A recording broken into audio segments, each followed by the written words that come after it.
നമ്മളിൽ മിക്കവരും ഇന്ന് വൈറ്റമിൻ സപ്ലിമെൻ്റ് ഉപയോഗിക്കുന്നുണ്ട്. മെഡിക്കൽ സ്റ്റോറിൽ നിന്നും ആ സപ്ലിമെൻ്റ് മേടിക്കുമ്പോൾ അതിൻ്റെ സ്ട്രിപ്പിൽ ചില വാക്കുകൾ നിങ്ങൾ ശ്രദ്ധിച്ചു കാണും. അതായത് ALA, GLA, EPA, DHA തുടങ്ങിയ ചില വാക്കുകൾ അതിനകത്ത് ഉണ്ട്. അവ എന്തിനെ സൂചിപ്പിക്കുന്നു എന്ന് ഇന്ന് മിക്കവർക്കും അറിഞ്ഞുകൂടാ. അതിനകത്തെ വൈറ്റമിൻസിനെയാണ് അത് തീർച്ചയായിട്ടും സൂചിപ്പിക്കുന്നത്. എങ്കിലും അത് പ്രധാനമായിട്ടും അത് എന്താണ് എന്ന് നമ്മൾ അറിഞ്ഞിരിക്കുന്നത് വളരെയധികം പ്രയോജനം ചെയ്യും. നമ്മുടെ ശരീരത്തിന് ആവശ്യമായിട്ടുള്ള ചില എസൻഷ്യൽ അമിനോ ആസിഡ് ഉണ്ട് എന്ന് നിങ്ങൾക്ക് എല്ലാവർക്കും അറിയാം. അതായത് നമ്മുടെ ശരീരത്തിൽ ഉൽപ്പാദിപ്പിക്കാത്ത ചില അമിനോ ആസിഡുകളാണ്. അത് നമുക്ക് ആഹാരത്തിൽ കൂടി നമ്മുടെ ശരീരത്തിൽ എത്തണം. അതുപോലെ തന്നെ ചില ഫാറ്റി ആസിഡും എസൻഷ്യൽ ആയിട്ടുണ്ട്. അതായത് എസൻഷ്യൽ ഫാറ്റി ആസിഡ് എന്നാണ് അതിനെ വിളിക്കുന്നത്. അവ നമ്മുടെ ശരീരത്തിൽ ഉൽപ്പാദിപ്പിക്കുന്നില്ല, പക്ഷേ നമ്മൾ കഴിക്കുന്ന ഭക്ഷണത്തിലൂടെ നമ്മുടെ ശരീരത്തിൽ അത് എത്തണം. ഏറ്റവും പ്രധാനപ്പെട്ട ഒന്ന് omega-3 ഫാറ്റി ആസിഡ്സ് എന്നാണ്. ആ വാക്കുകൾ ഇന്ന് മിക്കവർക്കും പരിചിതമുള്ളതാണ്. ഈ omega-3 ഫാറ്റി ആസിഡ് തന്നെ പല തരത്തിലുള്ളതുണ്ട്. പ്രധാനമായിട്ടും അത് 3 തരത്തിലുള്ള ഫാറ്റി ആസിഡുകളാണ്. അതാണ് ALA, അതുപോലെ തന്നെ അത് EPA ഉണ്ട്, അതുപോലെ തന്നെ DHA ഉണ്ട്. അതിൽ ഏറ്റവും പ്രധാനപ്പെട്ടത് omega-3 ഫാറ്റി ആസിഡ് തന്നെയാണ്. ഈ omega-3 ഫാറ്റി ആസിഡ് നേരത്തെ സൂചിപ്പിച്ച പോലെ നമ്മുടെ ശരീരത്തിൽ ഒത്തിരിയധികം പ്രയോജനം ചെയ്യുന്ന ഒരു ഫാറ്റി ആസിഡാണ്. നല്ല കൊഴുപ്പാണത്. ഈ omega-3 ഫാറ്റി ആസിഡ് നമ്മുടെ കൊളസ്ട്രോൾ ലെവല് നേരെയാക്കുവാൻ വളരെയധികം സഹായിക്കുന്ന ഒന്നാണ്. അതുപോലെ തന്നെ നമ്മുടെ ഹൃദയ ആരോഗ്യം സംരക്ഷിക്കുവാനും ഇത് വളരെയധികം സഹായിക്കുന്നുണ്ട്. കൊളസ്ട്രോൾ ലെവൽ കുറയ്ക്കുന്നത് കൂടാതെ ഇതിനൊരു ബ്ലഡ് തിന്നിങ് എഫക്റ്റ് ഉണ്ട്. അതായത് നമ്മുടെ ബ്ലഡ് ക്ലോട്ട് ചെയ്യാതിരിക്കുവാനും ഇത് സഹായിക്കുന്നുണ്ട്. പിന്നെ നമ്മുടെ ഇൻസുലിൻ സെൻസിറ്റിവിറ്റി, അതായത് നമ്മുടെ ഇൻസുലിൻ്റെ പ്രവർത്തനക്ഷമത വർദ്ധിപ്പിക്കുന്നുണ്ട്. അപ്പോൾ അത് പ്രമേഹത്തെ പ്രതിരോധിക്കുവാനും പ്രമേഹമുള്ളവർക്ക് അതിനെ നിയന്ത്രിച്ചു നിർത്തുവാനും വളരെയധികം സഹായിക്കും.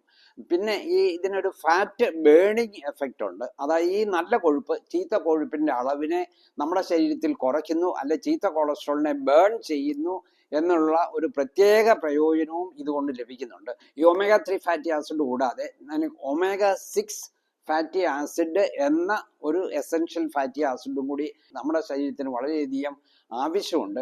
അതിനെ ലിനോണിക് ആസിഡ് എന്നാണ് പറയുന്നത്. അത് തെറാപ്യൂട്ടിക് ആയിട്ട് കിട്ടുമ്പോൾ അതിനെ ഗാമ ലിനോണിക് ആസിഡ് എന്ന് പറയും. അതാണ് GLA എന്ന പദം കൊണ്ട് നമ്മൾ ഉദ്ദേശിക്കുന്നത്.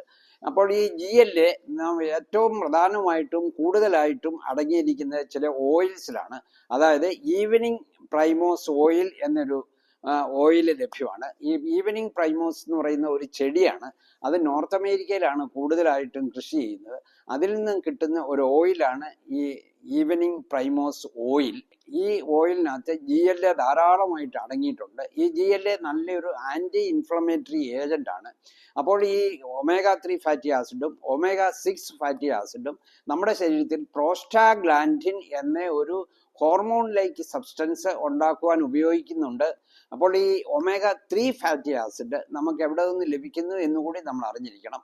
അത് ഏറ്റവും കൂടുതൽ ലഭിക്കുന്നത് നമുക്ക് ഫിഷാണ്. അതായത് ഫിഷ് ലിവർ ഓയിലിനകത്തുണ്ട്, ഫിഷ് ഓയിലിനകത്തുണ്ട്, ഒക്കെ ധാരാളം omega-3 ഫാറ്റി ആസിഡ് ഉണ്ട്. നമ്മൾ കഴിക്കുന്ന നട്ട്സിനകത്തുണ്ട്.